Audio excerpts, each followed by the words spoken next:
Hello everyone, আসসালামু আলাইকুম। কেমন আছেন সবাই? আই হোপ আপনারা সবাই খুব ভালো আছেন। তো চারদিকে তো শুধু জ্বর জ্বর জ্বর, এবারে জ্বর মনে হচ্ছে কাউকেই ছাড়তেছে না। একবার একজনকে দিয়ে শুরু হচ্ছে, ফ্যামিলির সবার হচ্ছে। তো আমাদের বাসায়ও সেরকমই চলতেছে একদম। প্রথম আমাকে দিয়ে শুরু হয়েছিল, এখন সর্বশেষ হচ্ছে সাদিদকে ধরছে। সাদিদ সর্বকনিষ্ঠ আমাদের বাসায়, তো সর্বকনিষ্ঠ জনকে সবার শেষেই ধরছে। তো বাসায় হচ্ছে খুবই খারাপ অবস্থা, সবাই যেহেতু অসুখ থেকে উঠছে, রুচি নিয়ে তো একদম হুলস্থুল অবস্থা, বিধ্বস্ত আমরা রুচি নিয়ে। কোনো কিছুই ভালো লাগতেছে না খেতে। তো ভাবলাম যে আজকে একটু রুচির পরিবর্তন করি। আজকে হচ্ছে এখানে খুদের চাল নিছি, ভাঙা চাল যেটা। তো সেটা নিয়ে তারপর হচ্ছে এখানে আমি পেঁয়াজ, কাঁচামরিচ, তারপর লবণ, সয়াবিন তেল, পানি সব কিছু একসাথে দিয়ে দিচ্ছি। আজকে কোনো মাখাবো না, কোনো কঠিন কোনো কিছু নেই। তো আমার আম্মা হচ্ছে এটা খুবই সাধারণভাবে রান্না করে। তো আম্মা হচ্ছে মাঝে মাঝে রসুন বাটাও দেয় না, বাট আমি অল্প একটু রসুন বাটাও দিছি সাথে। তো দিয়ে জাস্ট হচ্ছে চামচ দিয়ে নেড়ে চেড়ে পানি টানি দিয়ে বসিয়ে দিচ্ছি। এখন পোলাওর মতো এটাকে রান্না করে নিব। তো বলক চলে আসছে, এখন একটু ঢাকনাটাকে ফাঁক করে তারপরে হচ্ছে রেখে দিব।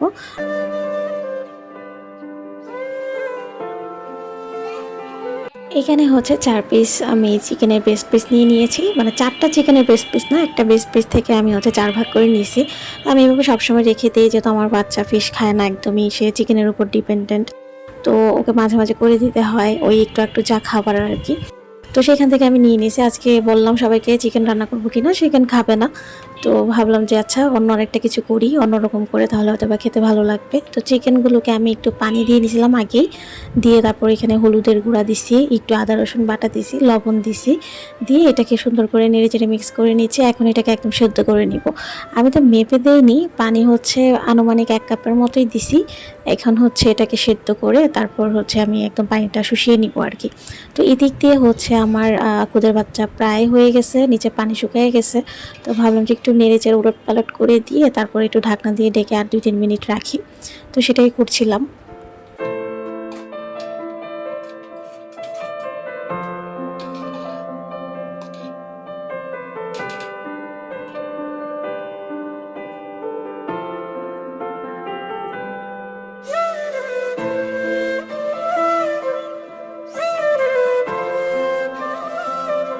ফাইনালি হয়ে গেছে, এখন এটাকে ঢাকনা দিয়ে ঢেকে দূরে রেখে দিচ্ছি আর কি, খাওয়ার সময় সার্ভ করব। তো এখন হচ্ছে পানিটা শুকিয়ে গেছে, দেখতেই পাচ্ছেন চিকেনের পিসগুলো সেদ্ধ হয়ে গেছে। তো তারপর হচ্ছে এখানে আমি একটু উলট পালট করে নিয়ে তারপরে এটাকে আমি এক সাইডে করে নিচ্ছি সেম প্যানে।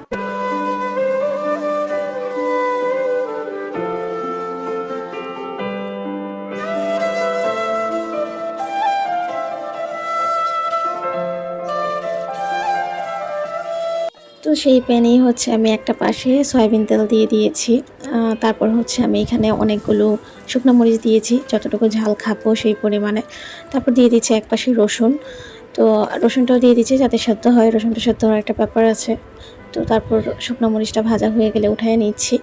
আর হচ্ছে রসুনটাকেও একটু উলটপালট করে ভেজে নিচ্ছি যাতে তাড়াতাড়ি করে সেদ্ধ হয়ে যায়। আসলে প্যানটা একটু একটু পুড়ে যাচ্ছে, কারণ আমি চাইছিলাম কাজ কমানোর জন্য, যাতে কড়াইও না ধুতে হয়, প্লাস হচ্ছে একবারে হয়ে যায় আর কি।